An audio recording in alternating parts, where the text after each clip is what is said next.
नमस्कार, स्वागत है आप सभी का सीएनबीसी आवाज पर। आप देख रहे हैं खिलाड़ी नंबर 1। मैं हूं हर्षिता सावंत।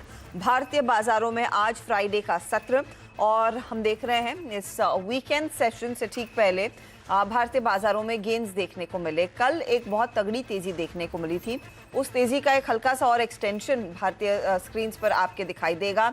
निफ्टी 623 अंकों तक की बढ़त दिखाने में कामयाब है। निफ्टी बैंक में भी अगर आप ध्यान देंगे तो रुझान खरीदारी का ही बनता हुआ दिखाई दिया। एक बार एडवांस डिक्लाइन रेशियो आपकी स्क्रीन पर लेकर आते हैं, जहां पर आप गौर करिएगा तो कल मिड कैप्स के तरफ एक बहुत तगड़ी तेजी बनती हुई दिखाई दी थी।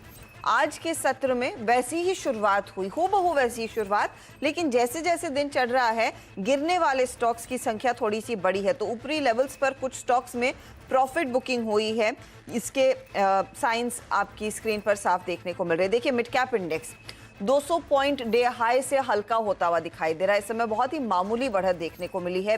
तो यही इनफैक्ट एक वो फैक्टर है जो मार्केट पर दरअसल इस समय प्रेशर डाल रहा है, वरना ओवरऑल अभी भी जो ट्रेंड है वो पॉजिटिव है। नियरली 1:1 का रेशियो इस समय आपको स्क्रीन पर दिखाई देगा।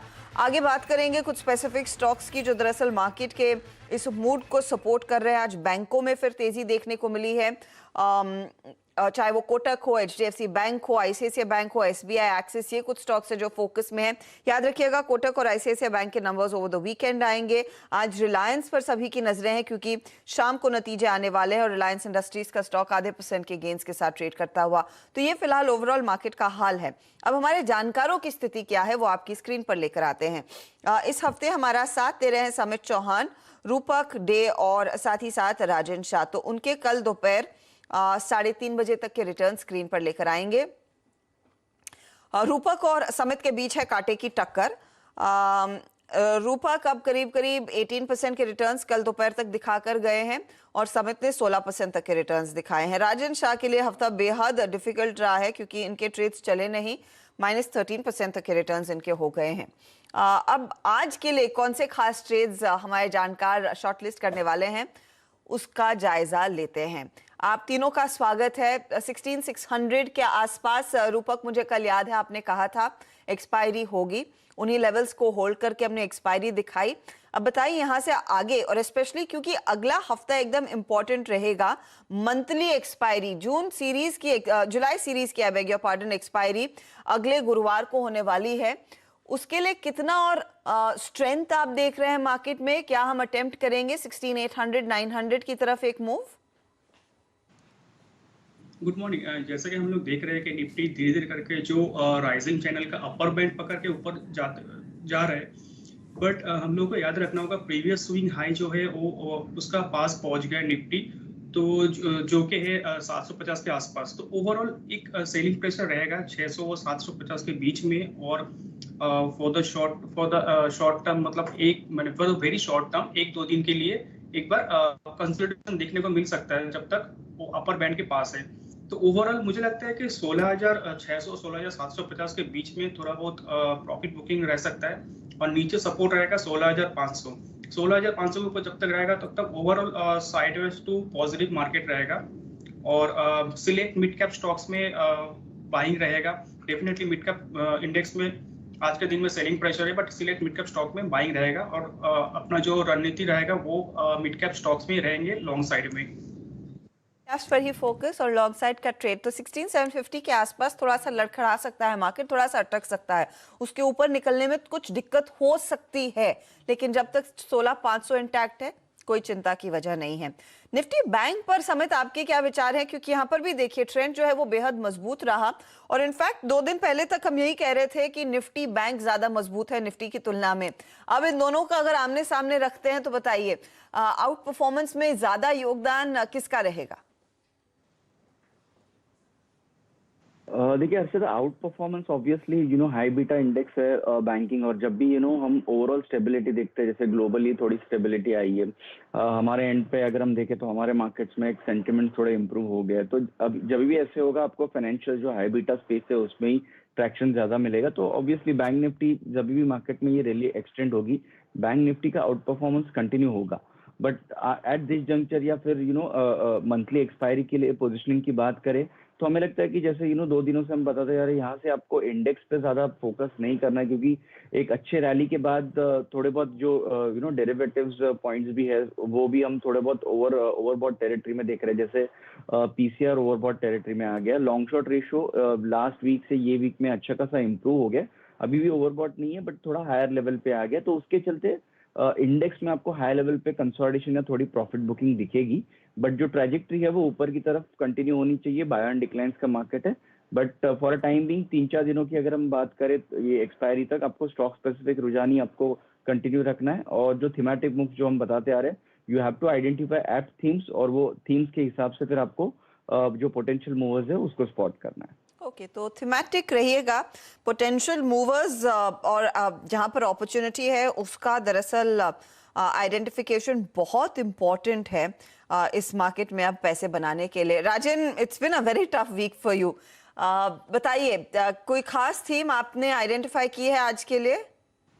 Good morning Harshita. जिस हिसाब से मार्केट चल रहा है उस हिसाब से ऑटो एंसिलरी काउंटर्स काफी अच्छे लग रहे हैं, तो मेरे हिसाब से आज ऑटो एंसिलरीज के स्टॉक्स के साथ तेजी में रहना चाहिए। और नेट नेट वो जो सेक्टर है वो पूरा अपवर्ड मोमेंटम में और नया फ्रेश ब्रेकआउट की ओर आगे बढ़ रहा है। पोर्टफोलियोज पर एक बार नजर डालेंगे, लेकिन दो ट्रेड्स जो हमारे जानकारों ने सबसे ज्यादा आपके लिए प्रॉफिटेबल ट्रेड साबित हुए हैं, बीईएल और नोसिल, वो दोनों आपकी स्क्रीन पर लेकर आते हैं। बीएल देखिए, ये समेत का ट्रेड था, 288 का टारगेट इन्होंने दिया था, 256 का स्टॉप लॉस इधर, और नोसिल में भी अच्छा खासा रिटर्न बना है, 310 का टारगेट इनका, 277 का स्टॉप लॉस। तो ये इनफैक्ट जमकर चले हैं ट्रेड्स। अब बात करते हैं यहाँ से आगे कौन से नए ट्रेड्स पर फोकस रहेगा। चलिए, राजन का पोर्टफोलियो पहले लेकर आइएगा आप स्क्रीन पर, फिर देखते हैं कि इनके पोर्टफोलियो में अब किस तरह के बदलाव ये करना चाहेंगे अपनी चाल को थोड़ा सा और बेहतर करने के लिए। तो एयू स्मॉल फाइनेंस बैंक और एल&टी टेक सर्विसेज के ट्रेड्स अभी भी होल्ड कर रहे हैं। एयू स्मॉल 630 का टारगेट है, एल&टी टेक सर्विसेज 3650 का टारगेट। नया क्या ऐड करेंगे राजन आप? आज मैं ऐड करना चाहूंगा जीएनएफसी। जीएनएफसी अभी 670 के आसपास ट्रेड हो रहा है और ओवरऑल सपोर्ट एरिया बन चुका है अराउंड 650 के आसपास। तो 650 के स्टॉप लॉस से जीएनएफसी को ऐड करूंगा। टारगेट यहाँ पे 700 के रह सकते हैं। 700 के टारगेट के लिए आप तेजी करेंगे, 650 दरअसल स्टॉप लॉस का काम करेगा। ये है फिलहाल वो ट्रेड जीएनएफसी का जो राजन शाह इस समय ऐड कर रहे हैं। 670 के आसपास वो स्टॉक ट्रेड करता हुआ दिखाई दे रहा है। चलिए, रूपक का पोर्टफोलियो अब स्क्रीन पर लेकर आइएगा, और रूपक ने ऑफ कोर्स कई सारे विनिंग आइडियाज आपके लिए इस हफ्ते पेश किए हैं। नोसिल, रैलिस, वेदांत, ये ट्रेड्स, और रैलिस पे तो आज सुबह में मैंने देखा था आपने प्रॉफिट बांध लिया है। नोसिल भी एक विनिंग आइडिया था आपके लिए। बताइए, नया क्या जोड़ेंगे रूपक? मैं नया ट्रेड जोड़ना चाहूँगा रेन इंडस्ट्रीज। रेन इंडस्ट्री में लॉन्ग कॉल रहेगा। स्टॉक ने प्रीवियस स्विंग हाई के ऊपर सस्टेन कर रहे हैं और जो शॉर्ट टर्म मूविंग एवरेज है उसके ऊपर भी कंफर्टेबली ट्रेड कर रहे हैं।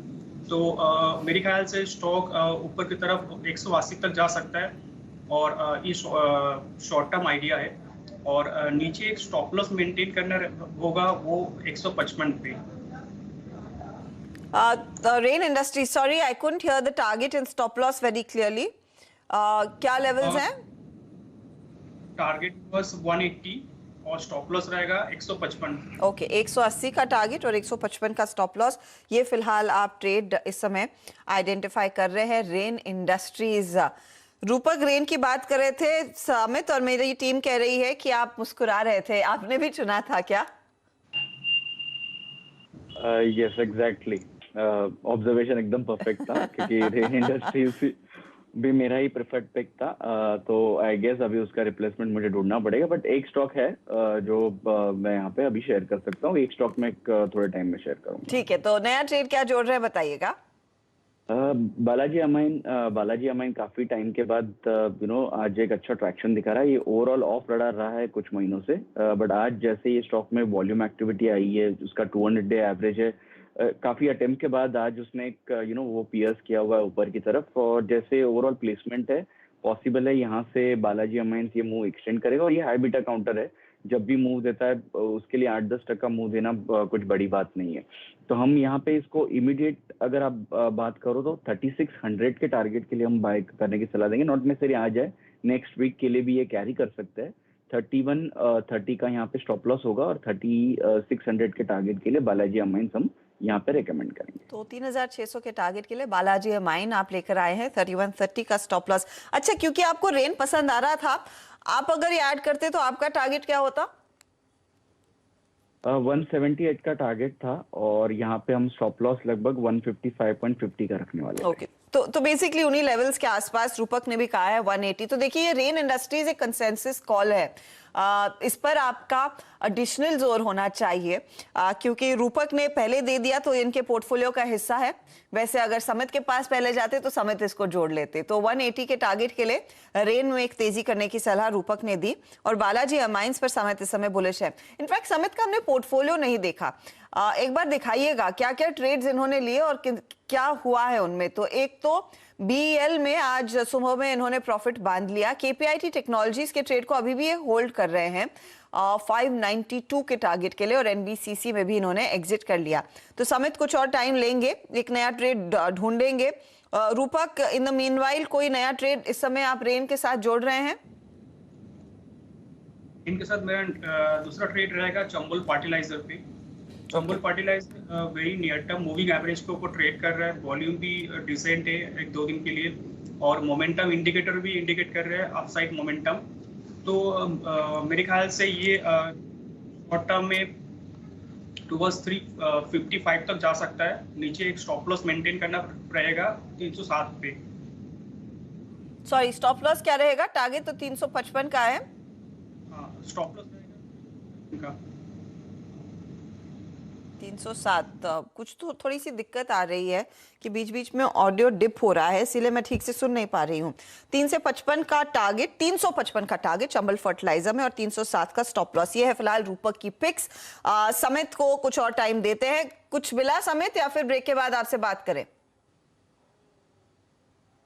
यस, ब्रेक के बाद मैं शेयर कर पाऊंगा। ठीक है, परफेक्ट। तो समित एक और नया ट्रेड जोड़ेंगे कुछ ही देर में, लेकिन हम लेंगे एक ब्रेक के बाद ऑफ कोर्स समित का नया ट्रेड, ओवरऑल आउटलुक, ओवरऑल स्थिति रिटर्न्स की और साथ ही साथ जेएसडब्ल्यू एनर्जी नंबर्स जैसे हम कह रहे थे सुबह में अच्छे रहे हैं। इस पर कंपनी के जॉइंट एमडी एंड सीईओ प्रशांत जैन जुड़ेंगे। आप बने रहिए सीएनबीसी आवाज के साथ। आप देख रहे हैं खिलाड़ी नंबर 1। पहले फोकस जेएसडब्ल्यू एनर्जी पर और जेएसडब्ल्यू एनर्जी के नंबर्स हमने आपके साथ सुबह में ही शेयर किए थे। एक बहुत ही स्ट्रॉन्ग क्वार्टर है जहां पर प्रॉफिटेबिलिटी में 68% तक की तेजी देखने को मिली, वृद्धि देखी गई है। एबिटा लेवल पर 46% का इजाफा और रेवेन्यू भी 75% बढ़ता हुआ दिखाई दिया। एक तो स्ट्रॉन्ग क्वार्टर कंपनी की तरफ से। मार्जिन्स थोड़े से ट्रिम हुए हैं, उसकी वजह भी जानेंगे मैनेजमेंट से। मेरे साथ इस समय कंपनी के एमडी और सीईओ प्रशांत जैन जुड़ रहे हैं। मिस्टर जैन, स्वागत है आपका सीएनबीसी आवाज पर। कांग्रेचुलेशंस, एक बहुत स्ट्रॉन्ग क्वार्टर रहा है। मुझे बताइए इस समय फिर आपकी ओवरऑल कैपेसिटी कितनी है और I am guessing in numbers के पीछे एक बहुत तगड़ी डिमांड की भी वजह होगी। करंट सिचुएशन क्या है डिमांड की, उस पर भी अगर रोशनी डाल सके। मॉर्निंग। देखिए, हमारी टोटल कैपेसिटी 4800 मेगावाट की है जो कि आज की तारीख में ऑपरेशनल है और हम अभी फर्दर कैपेसिटी को एक्सपेंड कर रहे हैं।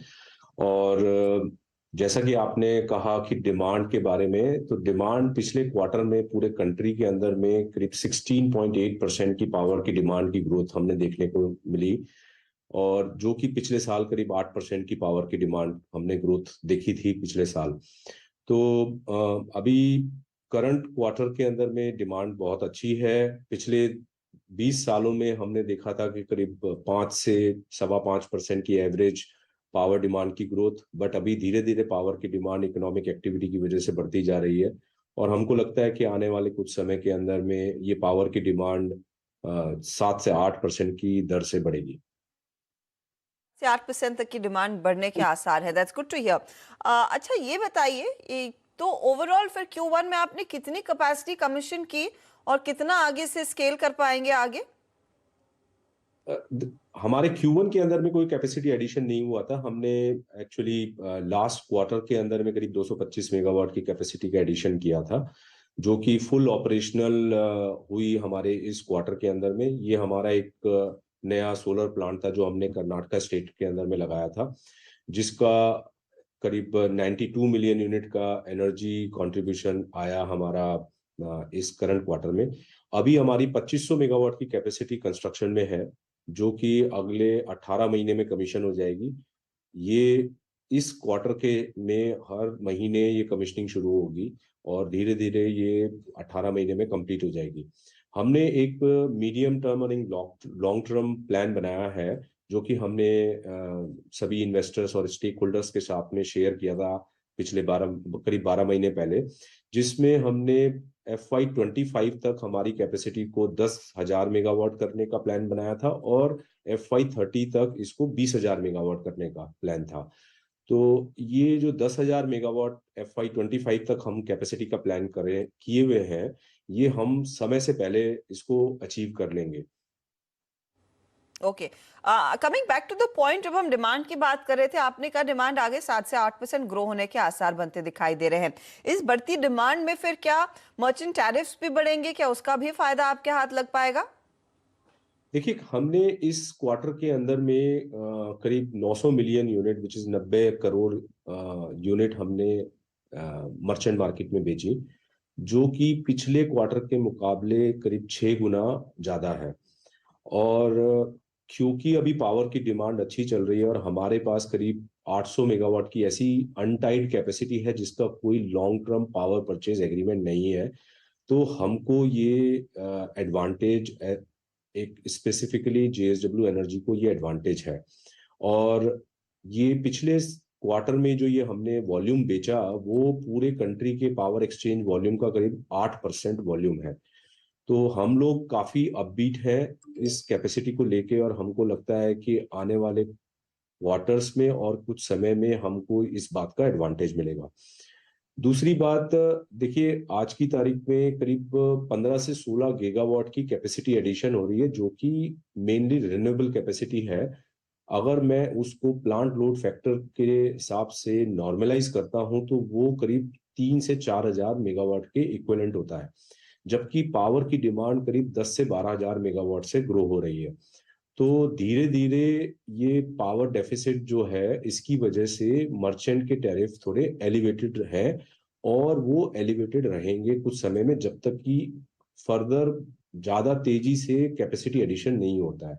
तो हमको लगता है कि अगले 2-3 साल ये स्थिति बनी रहेगी, और इस स्थिति में और ज्यादा तेजी से इन्वेस्टमेंट होगा पावर सेक्टर में। तो पावर सेक्टर हमको लगता है कि अभी काफी अच्छा अपॉर्चुनिटीज इंडिविजुअल पावर प्रोड्यूसर्स के लिए क्रिएट हो रही हैं, जिसमें वो काफी तेजी से वो उसको एक्सपेंड कर सकते हैं। एक फाइनल व्यू आपसे मार्जिन्स पर मैं लेना चाहूंगी, क्योंकि इस तिमाही में हमने देखा आपके मार्जिन थोड़े से प्रेशर में आए हैं। तो क्या ये कोल इंपोर्ट्स की वजह से है? क्योंकि वहां पर हमने देखा था मिड क्वार्टर में प्राइसेस में अच्छा खासा इजाफा देखने को मिला था। क्या कुछ और आप इस पर डिटेल दे पाएंगे कि करंट सिचुएशन क्या है? देखिए, आपका जो अंदाजा है बिल्कुल करेक्ट है, कि क्योंकि कोल के प्राइसेस काफी तेजी से बढ़े हैं, जो कि करीब $100 के नीचे पर टन जो कोल का प्राइस रहता था, वो बढ़ के $350 हो गया। उसकी वजह से हमारे जो फ्यूल प्राइस है वो बढ़ गया। इसी वजह से वॉल्यूम में काफी बढ़ोतरी हुई, लेकिन मार्जिन का कंप्रेशन दिख रहा है। हम जो पावर परचेज एग्रीमेंट करते हैं अपने कस्टमर्स के साथ में, उसके अंदर में फ्यूल प्राइस पास थ्रू होता है, और हमको एक फिक्स कॉस्ट पावर प्लांट की मिलती है। तो हमारा जो फिक्स कॉस्ट है वो कांस्टेंट रहता है, जबकि डिनोमिनेटर बढ़ जाता है। न्यूमरेटर इज कांस्टेंट, डिनोमिनेटर बढ़ गया क्योंकि हमारी फ्यूल प्राइस बढ़ गई। उसकी वजह से वो पावर में मार्जिन में कंप्रेशन दिखाई देता है, बट एक्चुअली प्रॉफिटेबिलिटी पे उसका कोई इम्पैक्ट नहीं होता। और मर्चेंट टैरिफ के अंदर में ये स्थिति नहीं है, उसके अंदर में मार्जिन का एक्सपेंशन है, क्योंकि हम वहां पर स्पॉट के हिसाब से प्राइस में पावर बेचते हैं, तो उसके अंदर में हमें फिक्स कॉस्ट का कंट्रीब्यूशन ज्यादा मिलता है। तो इसको देखने का थोड़ा नजरिया है। अदरवाइज पावर कंपनी में प्राइमरीली मार्जिन पे ना देख के उसका एबिटा और कैश फ्लो के ऊपर में ज्यादा ध्यान देना चाहिए।